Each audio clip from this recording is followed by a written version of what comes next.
বাবা বলতেছেন সন্তানেরা রে আমার জন্য দোয়া করবে, কারণ আমার মনে হয় আজকে যত দেখার দেখে নাও, আমার মনে হয় আজকে এই দিনে দেখার পরে তোমরা আর বাবার চেহারা আর কোনোদিন দেখতে পারবা না।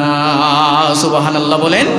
অতএব জাফর ইবনে আবি তালিবের সন্তানেরা মাটিতে পড়ে পড়ে এমন কান্না করতেছেন, জাফর ইবনে আবি তালিব তার চেহারাটা অন্যদিকে ঘুরায় নিলেন, এদিকে বিবি কান্না করতেছেন। প্রাণপ্রিয় স্বামী, একটু আপনি যুদ্ধের ময়দানে চলে যান, আমার কোনো আফসোস নাই, কিন্তু স্বামী আমি যেই পাক করেছি এক টুকরা গোশত হলেও একটু মুখে নেন স্বামী।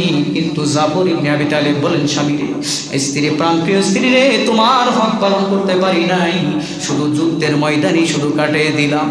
অতএব বিবি রে, আমার উপর যদি তোমার কোনো দাবি থাকে আমাকে মাফ করে দিও, আর যদি বিবি আমি শহীদ হয়ে যাই, শহীদ হওয়ার পরে